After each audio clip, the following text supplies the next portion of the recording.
வணக்கம். நம்ம plumber Salem JP வீடியோவில் என்ன பார்க்க போகிறோங்கன்னா, வால் மிக்சர் ஃபிட் பண்ணுறத பற்றி பார்க்க போகிறோம். டோட்டலாக இது வந்து ரூ.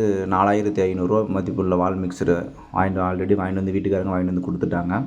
இது ஃபிட் பண்ணுறதுக்கு தேவையான அளவு ரன்னிங் நிப்பில் எல்லாமே அறுத்த பீஸு வந்து ஸ்டைல்ஸுக்குள்ளே வர மாதிரி ரெடி பண்ணி வச்சாச்சு. ஸ்பேனர் தான் யூஸ் பண்ணோம். ரிஞ்சு யூஸ் பண்ணோமா ஸ்க்ராச்சஸ் வரும். டெப்லான் யூஸ் பண்ணுவோம். நாங்கள் வந்து த்ரெட்டு யூஸ் பண்ண மாட்டோம்.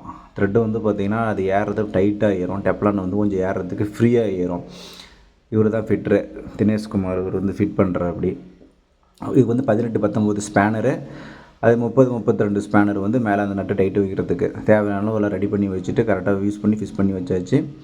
அடுத்தது வந்து பார்த்திங்கன்னா பெண்டு தேவையான அளவுக்கு வச்சுட்டு நம்ம வந்து மீதி வந்து கட் பண்ணிக்கணும். அவ்வளோதான். டோட்டலாக வந்து பார்த்திங்கன்னா ஸ்பேனர் தான் யூஸ் பண்ணியிருப்போம். இது வந்து காண்டி மாடல்னு சொல்லுவோம். ஜாக்கவர் கம்பெனி. ஓகே, வீடியோ பாருங்கள், லைக் பண்ணுங்கள், கமெண்ட் பண்ணுங்கள், ஷேர் பண்ணுங்கள்.